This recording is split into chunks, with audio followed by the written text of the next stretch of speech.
Links to the assets and music used to make the game are in the description below.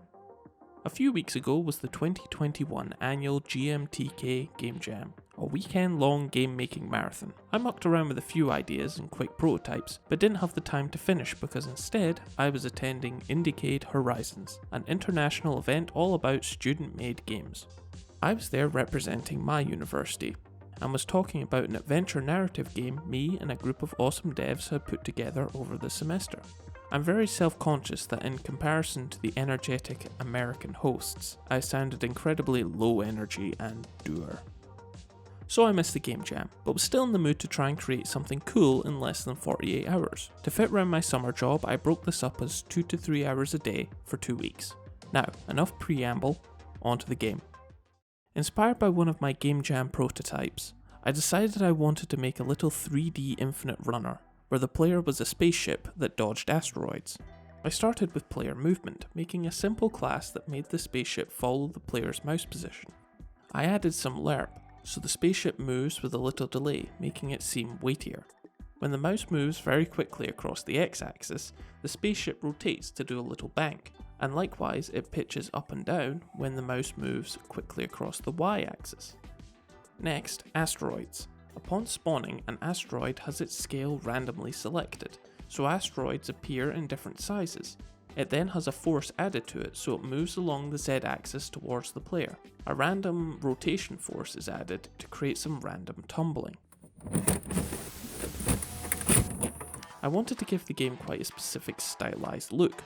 I wanted it to feel like an old arcade game, and generate some weird nostalgia for a time I never actually lived in. And so I turned to the popular Synthwave Outrun art style. Now Outrun is often confused with another popular aesthetic on the internet, Vaporwave. The two share a similar look, but both have their own distinct origins.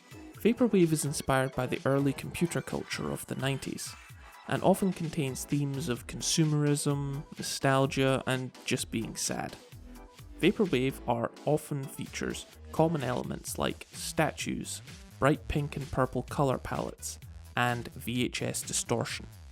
Outrun, on the other hand, is far more optimistic, inspired instead by the analogue retrofuturism of the 80s. Outrun isn't nostalgic for the 80s themselves, but for the version of the 80s presented to us in movies like Back to the Future, Predator, and Aliens.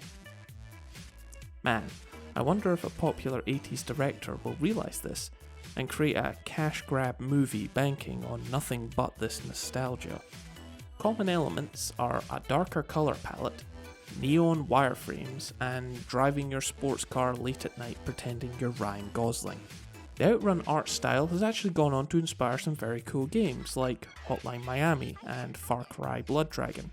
It also inspired the film Good Time. I am better than you. You're an ignorant.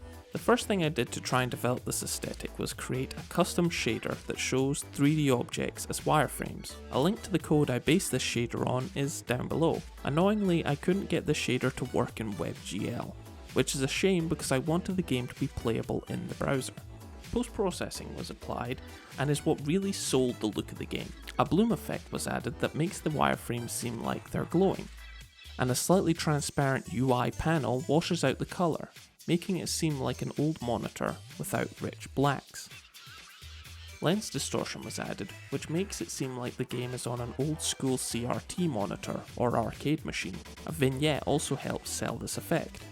I strayed slightly more into Vaporwave territory by adding a chromatic aberration, which makes the whites look like they're breaking down into their component colours at the edge of the screen, and by adding some VHS distortion to the main menu. I created the logo for the game in After Effects using the Video Copilot Saber plugin. The font choice of Atami and this camcorder font are also very Vaporwave. As for gameplay, I simply added a class that keeps track of score. The points added to the score are multiples of the magnitude of force being applied to each asteroid, so the score climbs faster the faster the asteroids are moving. The player's high score is saved as a player preference, so is remembered by the game when it is closed and opened again. I then added death into the game.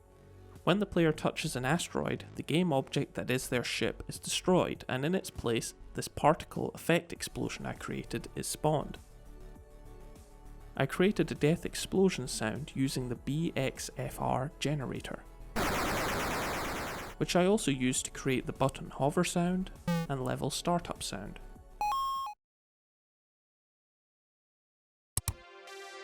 The final touch was music.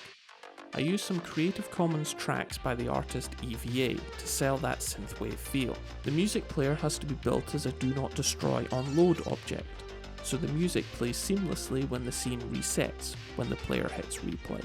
The last little detail was adding a distortion and reverb filter to the music. But which preset to use? Oh yes, this is the one. So there you have it, a simple game with a solid aesthetic theme built in under 48 hours. If you want to give it a go, links to play the game are in the description.